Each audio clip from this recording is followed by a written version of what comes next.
السلام علیکم ورحمۃ اللہ وبرکاتہ۔ الحمدللہ ہم اپنی لاسٹ ویڈیوز میں سیکھا تحفے کے بارے میں، ہم نے سیکھا وصیت کے بارے میں۔ اب ہم یہ دیکھتے ہیں کہ وہ رشتہ دار جن کا وراثت میں حق نہیں، وہ ہمارے رشتہ دار ہو سکتے ہیں، وہ ہمارے عزیز ہو سکتے ہیں، وہ ہمارے قریبی ہو سکتے ہیں، لیکن ان کا وراثت میں حصہ نہیں۔ وراثت وہ مال ہے جو اللہ تعالیٰ نے مختص کر دیا ہے، یعنی اللہ نے بتا دیا کہ اس کو اتنا حصہ ملے گا، بیٹا، بیٹی، بیوی، ماں باپ۔ لیکن کچھ صورتیں ایسی ہیں کہ جب وہ آپ کے رشتے میں تو ہے لیکن وہ حقدار نہیں۔ وہ کون سی ہیں؟ وہ جو وراثت کے حقدار نہیں، نمبر 1 میں آ جاتا ہے قاتل، یعنی اگر کوئی شخص کسی کے قتل کا سبب بنا، اس نے اپنے کو قتل کر دیا ہے، تو اب اس کی مال میں کوئی حصہ نہیں ہے۔ حضرت ابو ہریرہ بیان کرتے ہیں رسول اکرم صلی اللہ علیہ وسلم نے فرمایا، قاتل مقتول کا وارث نہیں ہو سکتا۔ جیسے اگر باپ اپنے بیٹے کو قتل کر رہا ہے، یا بیٹا باپ کو قتل کر رہا ہے، یا بیٹی ماں کو مار رہی ہے، یعنی کسی بھی سچویشن میں کہ مجھے اس کا مال مل جائے، تو اللہ تعالیٰ نے ایسے جو قاتل ہے ایسے شخص کا حق حذف کر دیا، ختم کر دیا کہ اس کا کوئی حق نہیں ہے اس شخص کے مال میں جس کو اس نے قتل کیا ہے۔ پھر اس کے بعد دوسری بات آتی ہے کافر کی۔ تو وہ شخص جس نے اپنا دین بدل دیا ہو، چاہے وہ رشتہ دار ہو، چاہے وہ اپنا سگا بیٹا، بیٹی، ماں باپ، بیوی، کوئی بھی ہو، اس کا حق ختم ہو جاتا ہے۔ حضرت اسامہ بن زید بیان کرتے ہیں کہ رسول اکرم صلی اللہ علیہ وسلم نے فرمایا، مسلمان کافر کا اور کافر مسلمان کا وارث نہیں ہو سکتا۔ یعنی آپ کا بچہ پہلے اسلام میں تھا لیکن بعد میں اس نے اپنا دین بدل دیا، تو وہ اب اس باپ کا جس کا انتقال ہو گیا اس کا وارث نہیں ہو سکتا۔ اسی طرح حضرت عبداللہ بن عمرو بیان کرتے ہیں رسول اکرم صلی اللہ علیہ وسلم نے فرمایا، 2 مختلف دین کے حامل افراد باہم وارث نہیں ہو سکتے، یعنی وہ حصہ جو اللہ نے مختص کیا ہے وہ اس شخص کو نہیں ملے گا اگر اس کا دین اس کے باپ کے دین جیسا نہ ہو۔ یعنی باپ اگر مسلمان ہے اور بیٹا مسلمان نہیں ہے یا بیٹی مسلمان نہیں ہے، تو اس کو اپنے باپ کی وراثت میں سے کوئی حصہ نہیں ملے گا۔ پھر ہمارے پاس آتا ہے طلاق، کہ اگر طلاق ہو گئی ہے تو بیوی کو شوہر کا مال، مطلب جو اس کا ہسبینڈ جس نے اس کو طلاق دے دیا، اس کے مال میں سے اس کا کوئی حصہ نہیں، نہ شوہر کا اس بیوی کے مال میں سے کوئی حصہ ہے جس کو وہ طلاق دے چکا ہے۔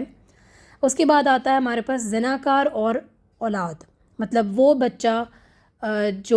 جس کا باپ جو ہے وہ معلوم نہیں ہے،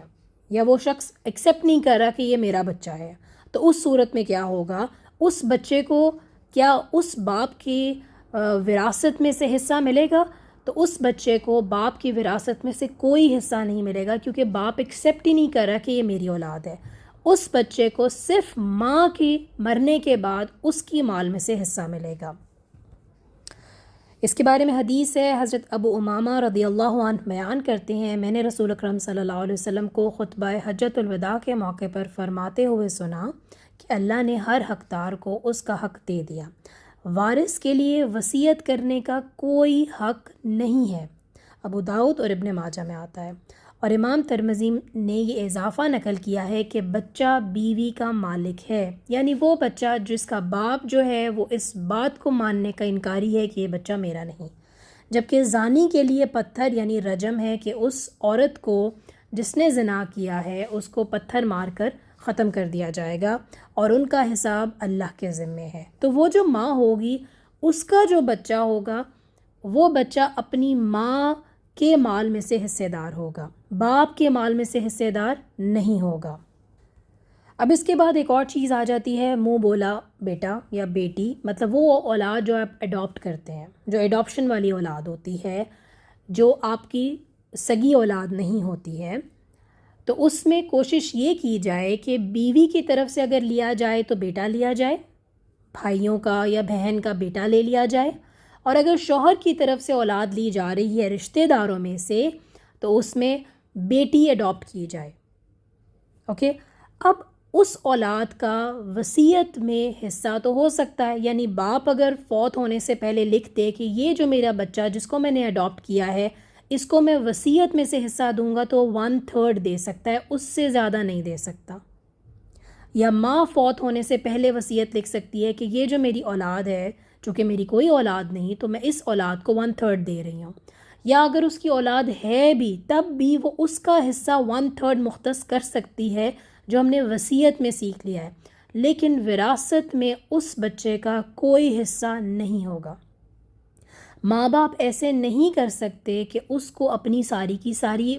وراثت دے دیں، سارے کا سارا مال دے دیں، یا اس کے لیے لکھوا جائیں کہ جو بھی ہے سب کچھ اسی کا ہے، وہ ایسے نہیں کر سکتے۔